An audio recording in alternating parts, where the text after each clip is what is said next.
Irwan, assalamualaikum Pak Yus. Waalaikumsalam. Iya, mohon maaf ini mengganggu waktunya. Jadi terkait dengan program coaching atau supervisi yang akan saya lakukan di kelas Pak Irwan, boleh saya lihat RPP-nya Pak? Ya, jadi apakah di RPP ini Pak Irwan sudah memasukkan diferensiasi sama PSI? Ya, sudah. Oh ya, benar ya. Jadi saya ingin bertanya ini apa tujuan pembelajaran dari kegiatan pembelajaran yang Pak Irawan akan lakukan di kelas? Ya, sebagaimana yang sudah saya rencanakan Pak, jadi tujuan pembelajarannya adalah siswa SMA Negeri 1 Sumbawa mampu untuk menganalisis materi pembelajaran sebagaimana yang tercantum di situ, ya. Kemudian dengan sesuai dengan unsur ABCD yang memang sudah ditentukan. Ya. Tentu saja kita harapannya ada berdiferensiasi dan PSI juga. Ya. Nah, kemudian yang kedua ini apa metode atau model pembelajaran yang akan diterapkan di kelas sesuai dengan tujuan yang direncanakan dan sesuai dengan karakter materi yang akan diajarkan. Ya, jadi sesuai tujuan pembelajaran memang model pembelajaran yang saya gunakan adalah problem based learning Pak, karena ingin memecahkan suatu masalah. Ya. Untuk memudahkan itu maka saya menggunakan metode pembelajaran debat Pak.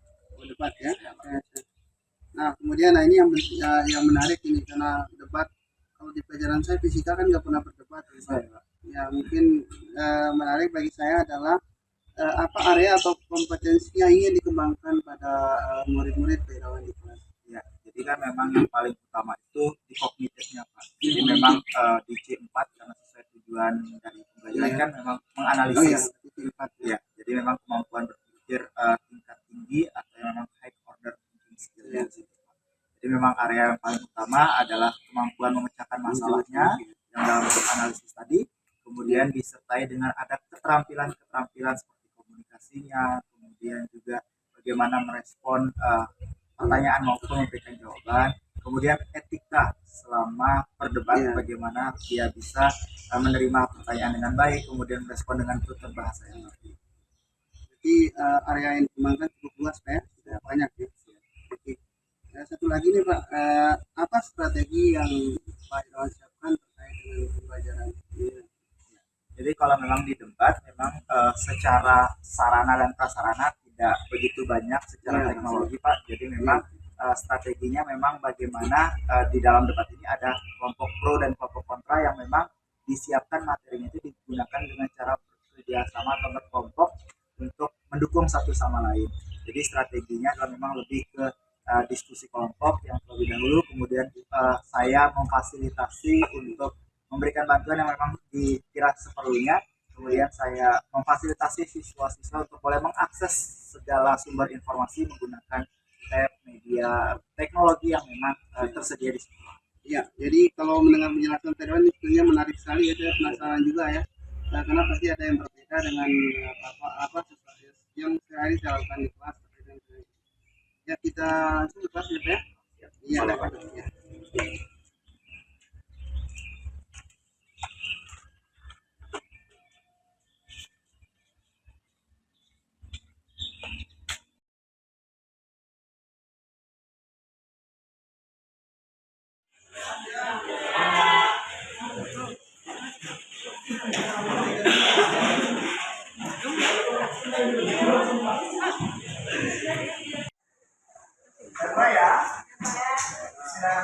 Assalamualaikum warahmatullahi wabarakatuh. Selamat siang. Gimana kabarnya? Baik. Mari kita niatkan kegiatan pembelajaran kita untuk mendapatkan ilmu yang bermanfaat. Semoga kalian menjadi orang yang sukses, keluarga negara yang baik, bisa selamat dan bahagia. Untuk menyempurnakan niat baik tadi, mari kita berdoa. Silakan ini.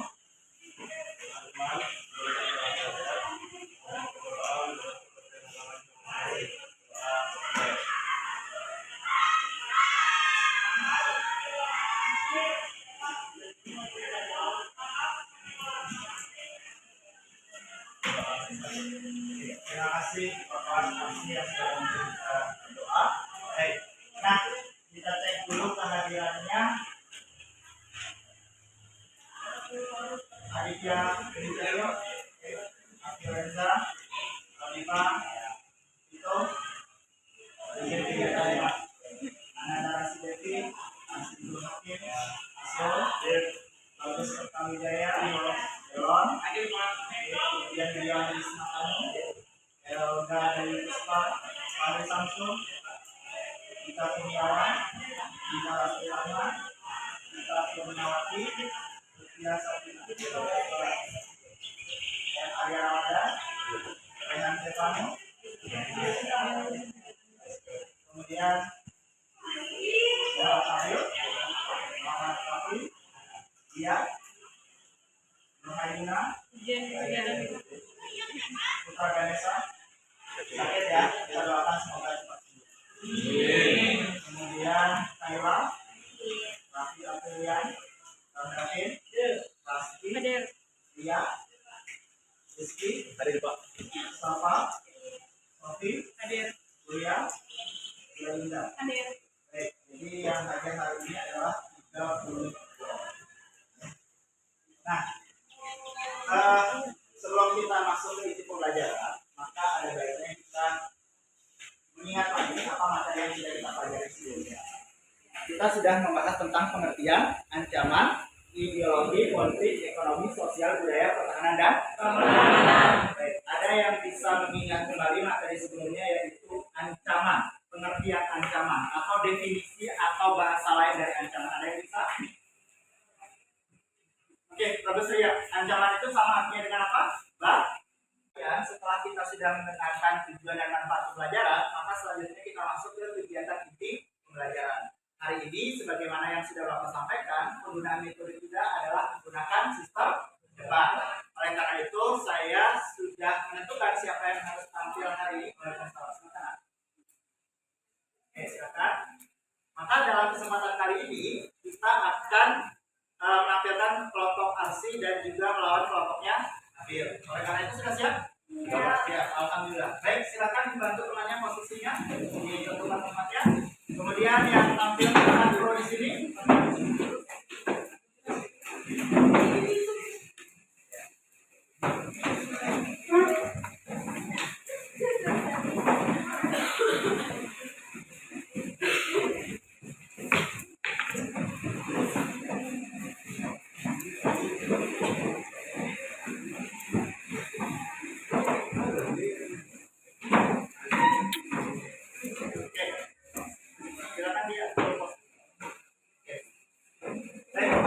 Tolong diperhatikan ya, jadi jangan membuat diskusi sendiri selama kegiatan.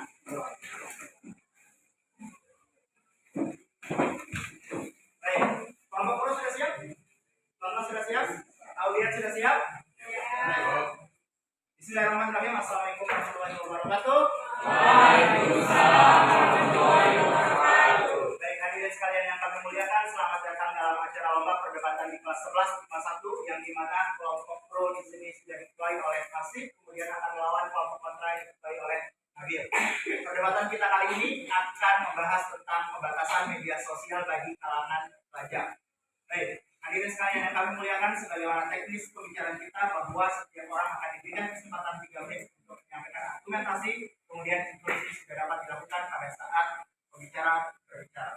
Baik, oleh karena itu kita undang pembicara pertama dari tim pro. 3 menit dimulai dari sekarang. Assalamualaikum warahmatullahi wabarakatuh. Selamat pagi. Saya dari tim 6 Pro menyampaikan persetujuan kami terkait mosi yang diberikan, yakni pembatasan penggunaan aplikasi TikTok dan game online di kalangan pelajar. Dewan Juri yang terhormat, sepertinya sudah kita ketahui bahwasanya aplikasi dari TikTok ataupun game online ini sangat membahayakan bagi kita di kalangan pelajar. Di mana data dari cnnindonesia.com bahwa pengguna aplikasi TikTok per Februari 2023 mencapai 109,9 juta jiwa dan juga menghasilkan banyak sekali masalah-masalah kasus, yakni sebanyak 2.385 kasus. Sedangkan menurut data dari GameGate ID per April 2022 bahwa sebanyak 95,4% pengguna internet sudah tergabung dalam bermain game, yang dimana juga menghasilkan 0,1 kasus kecanduan atau sebesar 2,7 juta jiwa atau 2,7 juta pelajar. Dan itu juga dari berbagai banyaknya dari berbagai banyaknya pengguna serta berbagai banyak kasus menimbulkan berbagai macam dampak. Di antaranya baik diterima. Nah, kan yang sudah saudara Asi jelaskan tadi, kan kalian mendukung nih. Nah, tetapi kan juga ada dampak positifnya. Apa fakta media sosial dapat meningkatkan kreativitas para pelajar di Indonesia. Baik, terima kasih. Baik, bisa diulang? Pada faktanya, media sosial dapat meningkatkan kreativitas para pelajar di Indonesia. Bisa dijelaskan? Baik, terima kasih atas instruksinya. Saya akan jawab melalui argumen saya. Saya belum menjelaskan bahwasanya banyak sekali dampak negatif yang kita dapatkan dari kecanduan tersebut. Terutama dari aspek sosial. Banyak cyberbullying terjadi, toksik, cenderung lebih suka berlama-lama fokus dengan handphone yang dimana membuat kesehatan mata terganggu, kesehatan mental juga terganggu, kesehatan psikis, dan juga selain itu dapat membuat kita lebih suka menyendiri atau dengan bahasa gaul introvert. Selain itu juga aspek ekonomi juga berpengaruh yang dimana membuat ekonomi di negara kita menurun dan hal tersebut sangat tidak bisa mencapai bonus demografi untuk generasi emas di kedepannya. Selain itu juga maka kami akan memberikan solusi yakni menekankan sikap apatis terhadap anak, pentingnya kesadaran orang tua, dan juga membatasi diri atas penggunaan handphone. Terima kasih. Wassalamualaikum warahmatullahi wabarakatuh. Baik, berikan aplaus dulu untuk selanjutnya kita undang pembicara pertama dari tim kontra, disilahkan. Untuk kedua kelompok sepertinya sangat menarik dan relevan dengan materi pembelajaran kita hari ini. Kemudian kelompok pro sangat kuat sekali menahan argumentasi. Kemudian kontra selalu memberikan instruksi yang luar biasa. Saya aja bukan kelompok kalian.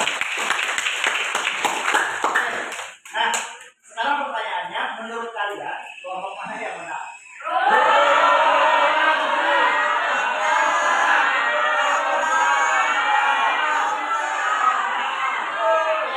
Coba cek satu-satu. Yang merasa kelompok pro yang angkat tangan. Oke, 1, 2, 3, 4, 5, 6, 7, 8, 9, 10, 11, 12, 13. Oke. Kemudian kelompok yang mendukung kelompok kontra angkat tangan. Wah, lebih banyak. Ada 20 orang. Oke. Baik, turun tangan untuk kedua kelompok. Nah, saya pribadi memang menyetujui kalau yang menang itu adalah kelompok kontra, karena kelompok kontra mampu memberikan argumentasi lebih tajam, kemudian memberikan instruksi lebih baik. Bukan berarti kelompok pro tidak baik.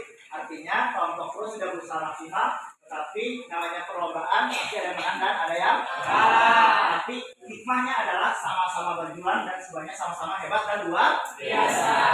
Baik. Oleh karena itu kita masuk kepada bagian refleksi pembelajaran. Kita lihat apa yang sudah kita pelajari, apa yang sudah kita raih hari ini. Baik, adakah yang bisa menyampaikan apa saja yang sudah kita pelajari hari ini, apa yang sudah kalian lihat hari ini? Ada yang bisa? Oke, good. Belinda, ya silakan. Oke, betul sekali. Jadi media sosial ternyata bisa memberikan ancaman bagi bangsa dan negara. Good. Berikan tepuk tangan untuk jalan. Kemudian selanjutnya ada yang bisa memberikan refleksi yang kedua. Siapa? Oke, bagus, aktif sekali. Kemudian ya, coba kita dengarkan dari jawaban dari Raffi. Baik, jadi kita telah mendengarkan argumentasi dari kedua kelompok, yaitu kelompok pro dan kelompok kontra sangat jelas. Jadi kita bisa mengambil pelajaran dari situ. Oh, betul sekali. Jadi kelompok pro dan kontra sama-sama memberikan usaha yang terbaik dan kemudian proses pembelajaran berjalan dengan baik. Oke, baik. Ya, hanya saja kalau dari saya memang kekurangan pembelajaran tadi, waktunya yang kurang banyak sehingga pada akhirnya perdebatan tadi terpaksa harus kita baik. Nah, sekarang setelah kita masuk ke refleksi, kita masuk ke penarikan kesimpulan dari proses yang sudah kita lalui tadi. Kira-kira apa yang kesimpulan yang bisa kita capai, anak-anak? Ada yang mau menyampaikan kesimpulan? Oke. Oke, bagus. Nah, kita dengarkan dari Dewan dulu. Mereka kesimpulan Assalamualaikum warahmatullahi wabarakatuh. Waalaikumsalam. Jadi kesimpulan yang saya dapat dari pembelajaran kita hari ini adalah bahwa pembatasan akses sosial media itu pembatasan akses sosial media di game online itu memiliki dampak negatif dan dampak positif tersendiri. Baik, keluarga tepuk tangan untuk jadi kesimpulannya adalah di satu sisi media sosial bisa memberikan dampak negatif, di satu sisi juga bisa memberikan dampak positif. Tetapi kuncinya apa? Bisa menjadi ancaman jika tidak dikelola dengan baik. Oleh karena itu harapannya tadi kelompok pro dan kontra sudah memberikan solusi yang sama-sama hebat. Maka kita pun juga sebagai generasi muda harus sadar memanfaatkan media sosial dengan sangat baik. Oke. Oleh karena itu, pembelajaran sudah selesai, kalian juga sudah sangat luar biasa. Ada pertanyaan sebelumnya? Sebelum saya Bapak akhiri? Sudah jelas semuanya? Jika ada yang mau bertanya di luar pembelajaran pun juga boleh. Oleh karena itu, Bapak akhiri, kita dengan sama-sama berdoa terlebih dahulu. Silakan berdoa. Siap. Teman-teman, informasi pelajaran, berdoa menurut perjalanan masing-masing. Doa dua.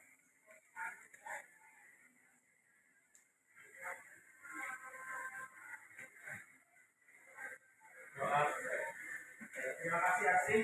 Terima kasih semuanya yang sudah ikut dalam pembelajaran saya yang sangat serius. Semoga saya menjadi orang sukses semuanya. Wassalamualaikum warahmatullahi wabarakatuh.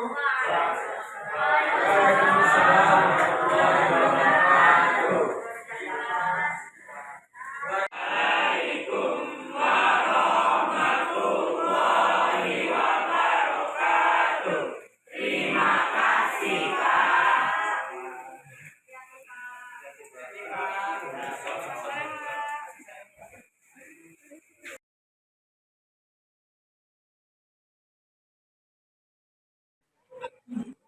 Assalamualaikum Pak.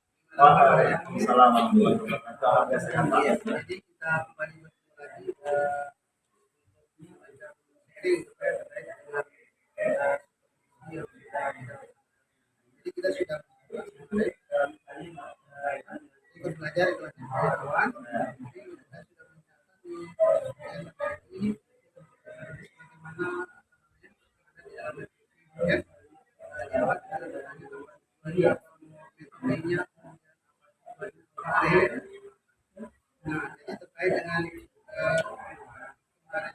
kegiatan intinya adalah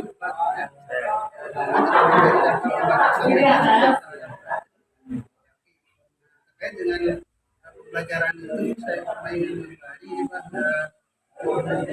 Irawan ini apa kelebihan kemudian kelemahan dari pembelajaran pada Ya Pak, jadi kalau untuk kelebihan dari pembelajaran yang saya sudah lakukan, jadi memang betul-betul student center untuk pembelajaran itu berpusat pada siswa. Karena dalam proses kegiatan debat itu siswa bisa bertukar informasi, kemudian memang sesuai dengan tujuan pembelajarannya memang ranah pembelajaran yang adalah analisis sehingga kemampuannya bisa disalurkan dengan baik. Kemudian juga debatnya pun juga tercipta sebagaimana yang Bapak lihat sendiri itu terjalin dua arah, tidak hanya satu siswa saja atau tidak berkelanjutan. Kemudian kelebihan daripada proses pembelajaran itu juga bagaimana pencapaian pada materi pembelajaran yang diharapkan, yaitu indikator-indikator yang sudah dibicarakan. Kemudian kalau berbicara kekurangan pembelajaran, jadi memang yang menjadi kendala itu pasti masalah waktu.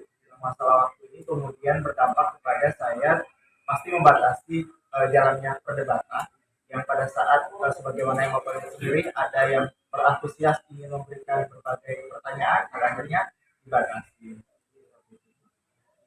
jadi terkait dengan Sama yang kedua, pemanfaatan teknologi memang pada saat dengan menggunakan metode itu memang tidak dimaksimalkan karena memang untuk siswa dengan pengalaman debat pertama, sehingga kalau mau kita gunakan fasilitas LCD untuk menunjukkan data-data pendukung para mereka berdebat masih belum mereka siap.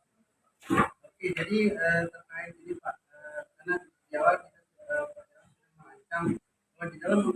ada diferensiasi ya, yang kita nggak tahu ada diferensiasi konten, dan produk. Apa bentuk diferensiasi dari Betul, Pak. Kalau yang pertama kan diferensiasi konten. Jadi kebetulan materi saya ini kan memang ancaman ideologi politik sosial budaya pertahanan dan keamanan. Sehingga salah satu dalam mosi perdebatan yang saya siapkan itu memang hanya sesuai dengan pasangan debatnya. Nanti di kelompok berbeda maka mosinya berbeda juga. Sehingga sebagaimana yang diamanatkan dalam kompetensi dasar yang mencapai Poleks tersebut itu bisa terbagi kepada semua siswa sehingga secara materi pun bisa dilihat dari berbagai aspek.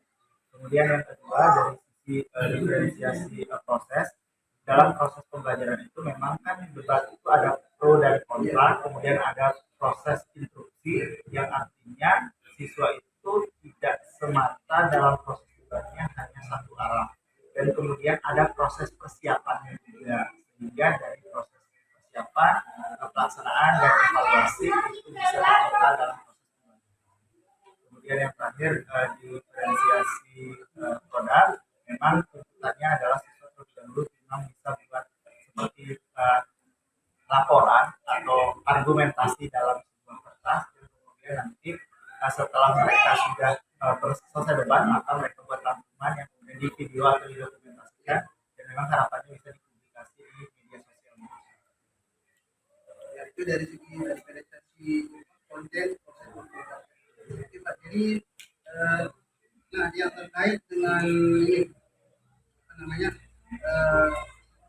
apa yang kira-kira kemudian akan Pak Irawan lakukan yang berbeda dari yang kemarin sudah mungkin tadi kan dari segi waktu ada nah, apa yang kemudian akan Pak Irawan lakukan yang berbeda dari kemarin yang kalau misalkan pada pengumuman atau pada pengumuman akan dilakukan menjadi yang sama. Jadi jika di waktu yang berbeda tapi dengan media yang sama maka tentu saja pemaksimalan diskusi kelompoknya yang lebih baik dengan memanfaatkan sumber-sumber belajar yang lebih luas Pak. Karena kemarin memang terkendala dengan jumlah fasilitas teknologi seperti yang memang yang di sekolah saya tidak memadai maka saya akan mencoba menjalin komunikasi dengan kepala sekolah untuk minta izin membawa hal ke sekolah sehingga itu bisa lebih memudahkan mereka sumber informasi sehingga argumentasi di metode debatnya bisa lebih. Yang penting yang terakhir kalau kita terkait dengan pembelajaran selalu berbicara masalah evaluasi. Jadi di dalam kalau di kita ini kan masih kelas ya, jadi ada penilaian pengetahuan, ada penilaian keterampilan dan penilaian sikap. Bagaimana cara menilai dan juga aspek di dalam proses pembelajaran yang tepat. Ya betul Pak. Jadi kalau pelajaran PKN itu memang karena afektifnya itu kan dibagi ada yang religius dan ada yang sosial. Jadi kalau yang religius memang salah satu cara menilainya adalah pengamatan yang paling mudah. Jadi mengamati bagaimana sikap religius siswa, bagaimana memulai dengan salam, kemudian doa, kemudian juga bagaimana bisa saling menerima pendapat satu sama lain yang memang backgroundnya adalah ya bisa saling jujur dan ikhlas di dalam proses pembelajaran. Kemudian kalau sikap sosialnya jujurnya disiplin tanggung jawab itu yang bisa diamati. Ya alat observasi betul alat ukurnya. Kemudian kalau untuk penilaian kognitifnya, penilaian pengetahuannya memang terlihat dari catatan nanti akan diberikan soal. Jadi memang soal uraian. Kemudian mereka akan bisa menganalisis lagi apa yang mereka sampaikan untuk kemudian keterampilannya yaitu menggunakan lembar checklist apa yang sudah Jadi terkait dengan setiap kita melakukan evaluasi kan ada mungkin siswa yang sudah mencapai standar mungkin ada yang kurang. Nah terkait dengan debat kira-kira apa yang akan kemudian dilakukan misalkan mungkin bahasa umumnya itu remedi ya bagi anak yang kemampuan debatnya kalau kemarin belum dapat kesempatan jadi apa.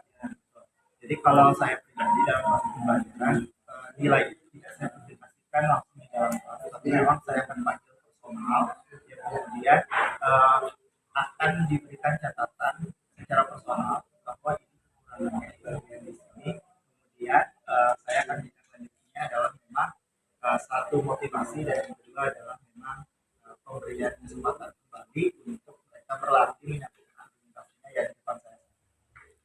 Jadi kalau sudah di atas mata memang tidak hanya diberikan masukan mana yang perlu disebutkan dan memang motivasi. Tapi kalau yang masih kurang biasanya saya akan memberi kesempatan mereka untuk menyampaikan. Jadi ini sebetulnya Perawan kalau itu sudah menerapkan ilmu itu karena ketika ada sesuatu yang mereka letakkan sama kayak kita jadi luar biasa memang dengan pembelajaran lakukan saya kira memang lihat kompetensi siswa itu tergambarkan dari mungkin itu saja Pak yang terkait ingin saya gali dari terima kasih atas luang waktunya. Maaf saya ikut Bapak masuk ke dalam kelas proses ya mungkin untuk hari ini cukup. Kemudian Assalamualaikum warahmatullahi wabarakatuh.